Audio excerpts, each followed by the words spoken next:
ঋতুৰাজ টাইমিটৰ দৰ্শকসকলৰ বাবে এই মুহূৰ্তত লৈ আহিছো এটা ডাঙৰ খবৰ কিয়নো কাইলৈ 10 ছেপ্টেম্বৰ আৰু এই 10 ছেপ্টেম্বৰ দিনটোৰ বাবে সমগ্ৰ ৰাজ্যবাসী অপেক্ষাত থকা পৰিলক্ষিত হৈছে কিয়নো ৰাজ্যৰ মুখ্যমন্ত্ৰী ডক্টৰ হিমন্ত বিশ্ব শৰ্মাই এই 10 ছেপ্টেম্বৰ দিনটো নিৰ্ধাৰিত কৰিছে সাংসদ গৌৰৱ গগৈৰ পাকিস্তান লিংক সন্দৰ্ভত কেতবোৰ তথ্য ফাদিল কৰাৰ বাবে আৰু অৱশেষত 24টা ঘণ্টাৰ পাছতেই কাইলৈৰ দিনটো 10 ছেপ্টেম্বৰ আৰু 10 ছেপ্টেম্বৰৰ দিনটোতে ৰাজ্যৰ মুখ্যমন্ত্ৰী গৰাকীয়ে তথ্য ফাদিল কৰিব হবিস্তাৰে যে গৌৰৱ গগৈৰ সৈতে পাকিস্তানৰ লিংক আছে নে নাই গৌৰৱ গগৈ পাকিস্তানৰ এজেন্ট নেকি কেইবাৰ গৌৰৱ গগৈ পাকিস্তানলৈ ভ্ৰমণ কৰিছিল কি প্ৰসংগত গৌৰৱ গগৈ ভ্ৰমণ কৰিছিল গৌৰৱ গগৈ নামাজ কি দৰে ইমান ধুনিয়াকৈ পঢ়িব পাৰে সকলো প্ৰশ্নৰ উত্তৰ মুখ্যমন্ত্ৰী গৰাকীয়ে দিব কাইলৈ 10 ছেপ্টেম্বৰৰ দিনটোত এই ডাঙৰ খবৰটো টাইমিটৰ দৰ্শকসকলক এই মুহূৰ্ত জনাইছো কাইলৈ 10 ছেপ্টেম্বৰ আৰু মুখ্যমন্ত্ৰী ডক্টৰ হিমন্ত বিশ্ব শৰ্মাই এই 10 ছেপ্টেম্বৰ দিনটো নিৰ্ধাৰিত কৰিছে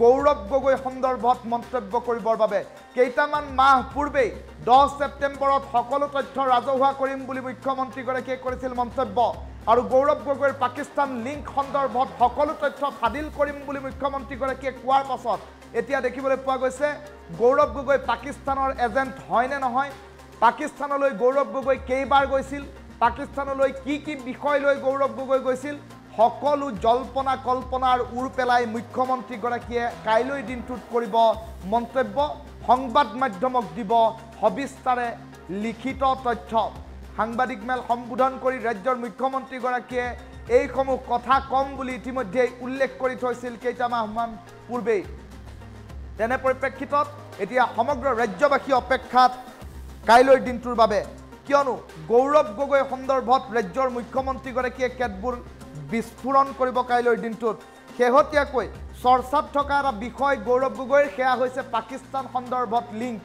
পাকিস্তানৰ পৰা গৌৰৱ গগৈৰ পত্নীয়ে দৰমহা লৈছিল নে নাই সেই কথাও সুস্পষ্ট কৰিব কাইলৈৰ দিনটোত মুখ্যমন্ত্ৰী ডক্টৰ হিমন্ত বিশ্ব শৰ্মাই গৌৰৱ গগৈয়ে পাকিস্তানলৈ বাঘা সীমান্তৰে গৈছিল নে নাই সেই কথাও সুস্পষ্টকৈ তথ্যসহ প্ৰমাণ কৰিব আৰু সমান্তৰালকৈ পাকিস্তানৰ এজেন্ট নেকি গৌৰৱ গগৈ তাক লৈ এতিয়া প্ৰশ্ন উত্থাপন হৈ আছিল সেই প্ৰশ্নৰ উত্তৰ দিব মুখ্যমন্ত্ৰী ডক্টৰ হিমন্ত বিশ্ব শৰ্মাই আৰু সমান্তৰালকৈ ৰাজ্যৰ মুখ্যমন্ত্ৰী ডক্টৰ হিমন্ত বিশ্ব শৰ্মাই উত্তৰ দিব যে গৌৰৱ গগৈ ইমান ধুনিয়াকৈ নামাজ পঢ়া ক'ত শিকিলে এই সকলোবোৰৰ উত্তৰো মুখ্যমন্ত্ৰী গৰাকীয়ে দিব আৰু গৌৰৱ গগৈ অসমৰ পৰা কাক কাক পাকিস্তানলৈ লৈ গৈছিল পাকিস্তানত কেনে ধৰণৰ শিক্ষা দিয়া হৈছিল সকলো ধৰণৰ বিস্তৃত তথ্য সকলো জল্পনা কল্পনাৰ উৰ পেলাব মাত্ৰ 24টা ঘণ্টাৰ পাছতেই কাইলৈ 10 ছেপ্টেম্বৰ আৰু 10 ছেপ্টেম্বৰৰ বাবে এতিয়া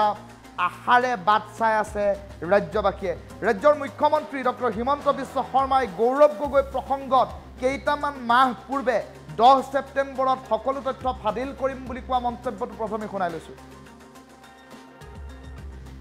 যশৱন্ত সিং নৰেন্দ্ৰ মোদী আদৱানী তেওঁলোকে ৰাইজক দেখাই পেলাই গৈছে চৰকাৰী দায়িত্বত গৈছে গতিকে এই কথাবিলাক ইমান এজন senior MP deputy leader of A party মণিপুৰৰ বিষয়ে ইমান সংসদত কয় তেওঁ যদি আপেল আৰু কমলাৰ পাৰ্থক্য বুজি নাপায় অহাকালি যদি ভাৰত পাকিস্তানৰ কিবা আলোচনা হয় তেলে পাকিস্তানৰ প্ৰধানমন্ত্ৰীটো ভাৰতত আহিব ভাৰতৰ প্ৰধানমন্ত্ৰীও পাকিস্তানত যাব কিন্তু ভাৰতৰ প্ৰধানমন্ত্ৰীজন যেতিয়া পাকিস্তানত যায় তেওঁৰ লগত ৰৰ মানুহ থাকে বৈদেশিক পৰিক্ৰমা বিভাগৰ মানুহ থাকে প্ৰধানমন্ত্ৰীজন অকলে না যায় তেওঁ লগত 40-50 জন মানুহ লগত লৈ যায় কি কথা পাতিছে নাপাতিছে ৰেকৰ্ড হয় আৰু দিনৰ পোহৰত যায় এটা যদি আপোনালোকে কয় যে আপেল আৰু কমলাৰ মাজত কম্পেয়াৰ কৰ সেইটো নহয় নহয়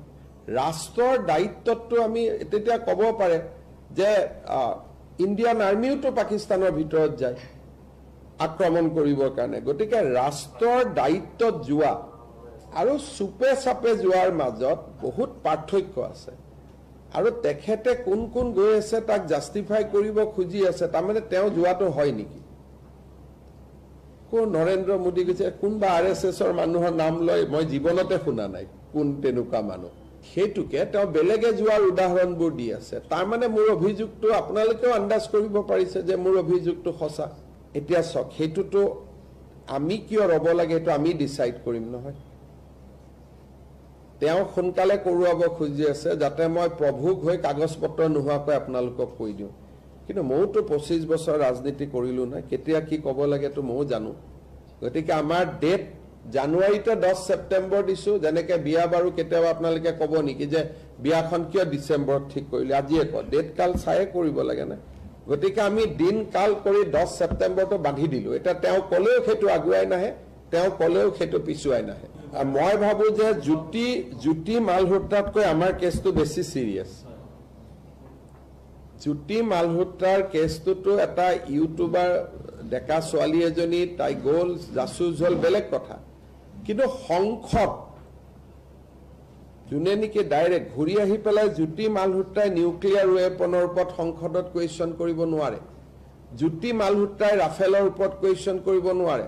কিন্তু আমাৰ জনাই সংসদত নিউক্লিয়াৰ ৱেপন ক'ত আছে, ৰাফেল ক'ত আছে, কোষ্ট গাৰ্ডে ক'ত কি ৰাখিছে। গতিকে আমাৰ জনৰ লগত জ্যোতি মালহোত্ৰা যদি 10, 100, যশৱন্ত সিং, নৰেন্দ্ৰ মোদী, আদৱানী, তেওঁলোকে ৰাইজক দেখাই পেলাই গৈছে, চৰকাৰী দায়িত্বত গৈছে। গতিকে এই কথাবিলাক ইমান এজন senior MP, deputy leader of A party, মণিপুৰৰ বিষয়ে ইমান সংসদত কয়, তেওঁ যদি আপেল আৰু কমলাৰ পাৰ্থক্য বুজি নাপায়, অহাকালি যদি ভাৰত পাকিস্তানৰ কিবা আলোচনা হয়, তেতিয়াহ'লে পাকিস্তানৰ প্ৰধানমন্ত্ৰীওতো ভাৰতত আহিব, ভাৰতৰ প্ৰধানমন্ত্ৰীও পাকিস্তানত যাব। কিন্তু ভাৰতৰ প্ৰধানমন্ত্ৰীজন যেতিয়া পাকিস্তানত যায়, তেওঁৰ লগত ৰৰ মানুহ থাকে, বৈদেশিক পৰিক্ৰমা বিভাগৰ মানুহ থাকে। প্ৰধানমন্ত্ৰীজন অকলে নাযায়, তেওঁ লগত 40-50 জন মানুহ লগত লৈ যায়। কি কথা পাতিছে নাপাতিছে ৰেকৰ্ড হয়, আৰু দিনৰ পোহৰত যায়। এতিয়া যদি আপোনালোকে কয় যে আপেল আৰু কমলাৰ মাজত কম্পেয়াৰ কৰক, সেইটো নহয় নহয়। ৰাষ্ট্ৰৰ দায়িত্বটো আমি তেতিয়া ক'ব পাৰে যে ইণ্ডিয়ান আৰ্মিওতো পাকিস্তানৰ ভিতৰত যায় আক্ৰমণ কৰিবৰ কাৰণে। গতিকে ৰাষ্ট্ৰৰ দায়িত্বত যোৱা আৰু চুপে চাপে যোৱাৰ মাজত বহুত পাৰ্থক্য আছে। আৰু তেখেতে কোন কোন গৈ আছে তাক জাষ্টিফাই কৰিব খুজি আছে, তাৰমানে তেওঁ যোৱাটো হয় নেকি? কোন নৰেন্দ্ৰ মোদী গৈছে, কোনোবা RSSৰ মানুহৰ নাম লৈ মই জীৱনতে শুনা নাই কোন তেনেকুৱা মানুহ। সেইটোকে তেওঁ বেলেগে যোৱাৰ উদাহৰণবোৰ দি আছে। তাৰমানে মোৰ অভিযোগটো আপোনালোকেও আন্দাজ কৰিব পাৰিছে যে মোৰ অভিযোগটো সঁচা। এতিয়া চাওক, সেইটোতো আমি কিয় ৰ'ব লাগে সেইটো আমি ডিচাইড কৰিম নহয়। তেওঁ সোনকালে কৰোৱাব খুজি আছে যাতে মই প্ৰভুক হৈ কাগজ পত্ৰ নোহোৱাকৈ আপোনালোকক কৈ দিওঁ। কিন্তু মইতো 25 বছৰ ৰাজনীতি কৰিলোঁ নহয়, কেতিয়া কি ক'ব লাগেতো ময়ো জানো। গতিকে আমাৰ ডেট জানুৱাৰীতে 10 ছেপ্টেম্বৰ দিছোঁ। যেনেকৈ বিয়া বাৰু কেতিয়াবা আপোনালোকে ক'ব নেকি যে বিয়াখন কিয় ডিচেম্বৰত ঠিক কৰিলে, আজিয়ে কয়।